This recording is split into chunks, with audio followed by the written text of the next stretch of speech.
اعوذ باللہ من الشیطان الرجیم بسم اللہ الرحمن الرحیم انا انزلنا الیک الکتاب بالحق لتحکم بین الناس بما اراک اللہ۔ اے نبی، ہم نے آپ پر کتاب نازل کی ہے حق کے ساتھ تاکہ آپ لوگوں کے مابین فیصلہ کریں انصاف کے ساتھ، اور جو اللہ نے آپ کو دکھایا ہے، یعنی ایک تو کتاب دی ہے، قانون دیا ہے، ایک آپ کو بصیرت دی ہے۔ یہ اللہ تعالیٰ کی طرف سے بصیرت خاص۔ ظاہر بات ہے کہ ایک جج بیٹھا ہوا ہے اور جج کے پاس سامنے کتاب ہے، فائل ہے، شہادتیں ہیں، گواہیاں ہیں۔ اب ایک اس کی اپنی ایک چھٹی حص بھی ہوتی ہے، اس کی اپنی جو ہے ایک ججمنٹ بھی ہوتی ہے جس کو کہ وہ بروئے کار لاتا ہے۔ تو اس کو اللہ کہتا ہے جیسا کہ ہم آپ کو دکھاتے ہیں اس کے مطابق فیصلہ کریں۔ وَلَا تَكُن لِلْخَائِنِينَ خَصِيمًا، اور خیانت کرنے والوں کی طرف سے آپ نہ جھگڑیں، یعنی ان کی طرف سے وکالت نہ فرمائیں کہ آپ کوئی اگر مسلمان ہے، کہنے کو مسلمان ہے خائن، تو اب اس کی طرفداری جو ہے آپ کو نہیں کرنی ہے۔ اس کا اصل میں ایک واقعہ ہو گیا تھا کہ ایک منافق مسلمان، اس نے کسی مسلمان کے گھر میں چوری کی، نقب لگائی، وہاں سے ایک آٹے کا تھیلا لے لیا، کچھ اسلحہ لے لیا۔ وہ اپنے گھر تک آیا تو وہ آٹے کی تھیلے کے اندر کہیں سوراخ تھا تو وہ آٹا گرتا گیا، تھوڑا تھوڑا وہ سارا راستہ جو ہے پتہ چل گیا کہ اس کے گھر تک سوراخ پہنچ گیا۔ پھر اسے کچھ خیال آیا کہ ممکن ہے مجھ پر شک ہو جائے، اسے پتہ نہیں تھا کہ یہ آٹا بھی میرا راز فاش کر رہا ہے۔ اس نے یہ کیا، اسی وقت جا کر ایک یہودی کے ہاں امانت رکھوا دیا، یہ سامان میری امانت ہے تمہارے پاس، لیکن وہاں بھی وہ نشان جو ہے آٹے کا وہاں بھی پہنچ گیا۔ اب اگلے روز جب تلاش ہوئی اور وہ آٹا جو گرا ہوا تھا راستے میں، اس کو دیکھ کر کھوج لگاتے ہوئے لوگ پہلے اس کے مکان پر پہنچے، اس نے صاف انکار کر دیا، تلاشی لے لی، چیز نکلی نہیں۔ اب انہوں نے دیکھا تو وہ آگے جا رہے ہیں نشان، وہ وہاں پہنچ گئے، یہودی کے ہاں برآمد ہو گیا۔ یہودی نے کہا ٹھیک ہے، یہ مال ہے، یہ رات رکھے یہاں پر حفاظت کے لیے رکھ گیا تھا۔ اب یہاں پہ جھگڑا ہو گیا کہ اس کے جو قوم کے لوگ تھے، اس کے گھرانے کے لوگ، اس منافق مسلمان کے، ان کا نہیں یہ جھوٹ بولتا ہے، یہ یہودی چور ہے۔ اب وہ یہودی کا اور مسلمان جو منافق تھا اس کا مقدمہ تھا جو حضور کے سامنے آیا، اور پوری قوم، اس کا پورا گھرانہ جو ہے، وہ قبیلہ اس کا جو ہے وہ آ گیا شور مچاتے ہوئے اور قسمیں کھاتے ہوئے، ہمارا یہ آدمی تو بہت نیک ہے، اس پر خامخواہ یہ جھوٹا الزام لگ رہا ہے اور یہ ہے اور وہ ہے، یہاں تک کہ کچھ حضور کا دل بھی پسیجنے لگا اس شخص کے بارے میں۔ اس پر یہ آیت نازل ہوئی ہے، خیانت کرنے والے کی طرف سے آپ وکالت نہ کریں، اس کے سہارا نہ بنیں، اس کو مدد نہ پہنچائیں۔ وَلَا تَكُن لِلْخَائِنِينَ خَصِيمًا، اب خصیمہ بحث کرنے والا، لِلْخَائِنِينَ، عَلَى الْخَائِنِينَ ہوتا تو خائنوں کے خلاف، خائنوں کے حق میں آپ دلیل نہ دیں۔ وَاسْتَغْفِرِ اللَّهَ، اور یہ جو بھی آپ کی طبیعت میں نرمی پیدا کچھ ہو گئی تھی، اس پر اللہ سے استغفار کیجئے۔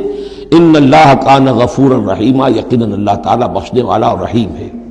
ولا تجادل عن الذین یختارون انفسهم، آپ مت جھگڑیے ان لوگوں کی طرف سے جنہوں نے کہ اپنے جانوں کے ساتھ خیانت کی ہے۔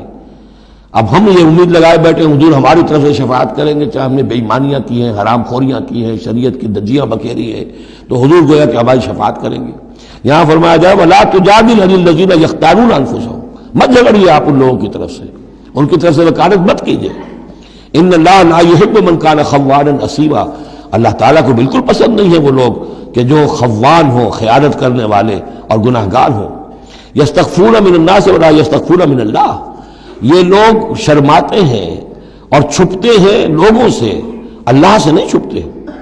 وَهُوَ مَعَهُمْ إِذْ يُبَيِّتُونَ مَا لَا يَرْضَىٰ مِنَ الْقَوْلِ، حالانکہ جب یہ راتوں کو مشورے کرتے ہیں مسلمانوں کے خلاف، حضور کے خلاف، یہ منافقین کی بات آ رہی ہے، تو اللہ تعالیٰ ان کے ساتھ موجود ہوتا ہے۔ اگر تو ایمان ان کا ہو اللہ پر تو انہیں معلوم ہو کہ اللہ سن رہا ہے ہماری بات۔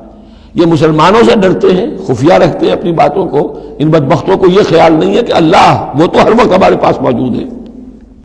وَكَانَ اللَّهُ بِمَا يَعْمَلُونَ مُحِيطًا، اور جو کچھ وہ کر رہے ہیں اللہ اس کا احاطہ کیے ہوئے ہے، یعنی اس کی پکڑ سے یہ کہیں باہر نہیں نکل سکتے۔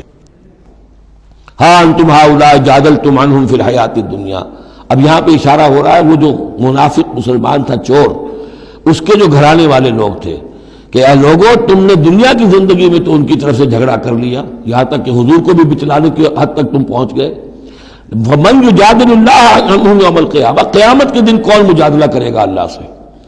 یہاں تم چھڑا بھی لو، حضور کو بھی فرض کیجئے، حضور نے فرمایا، یہ حدیث موجود ہے کہ میرے سامنے کوئی مقدمہ پیش ہوتا ہے تو کوئی ایک فریق زیادہ چرب زبان ہوتا ہے، اپنی بات کو پیش کرتا ہے، اور میرے ہاں سے وہ غلط فیصلہ لے جاتا ہے۔ فرض کیجئے زمین کا کوئی ٹکڑا تھا اور میں نے غلط ڈگری اس کے حق میں دے دی تو وہ سمجھ لے کہ چاہے میری عدالت سے ڈگری لے کر گیا ہے لیکن وہ جہنم کا ٹکڑا لے کر گیا ہے، زمین کا ٹکڑا لے کر نہیں گیا ہے۔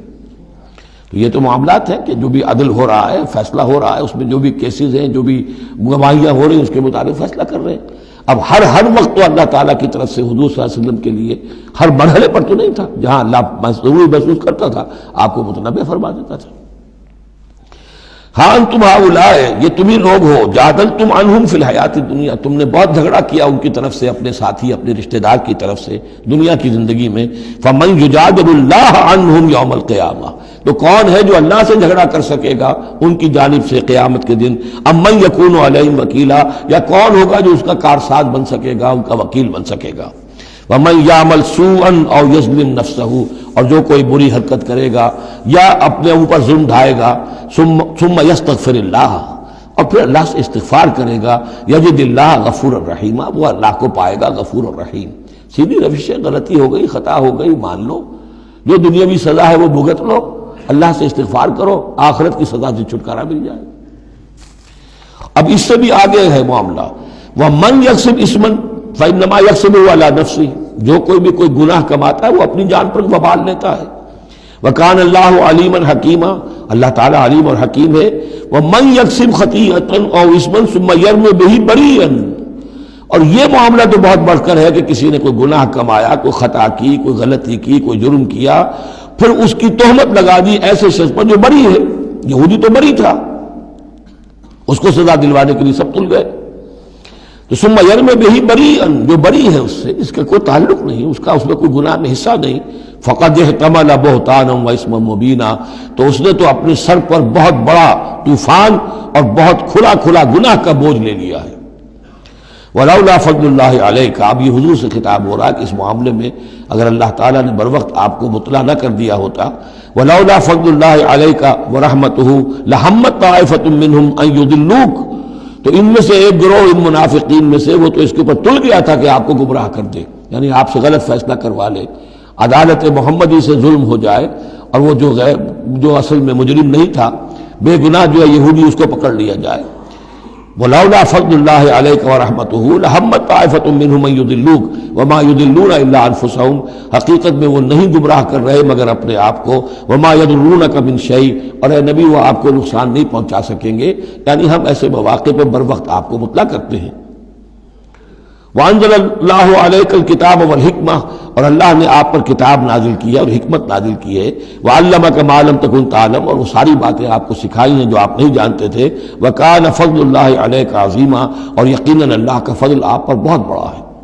صدق اللہ العظیم۔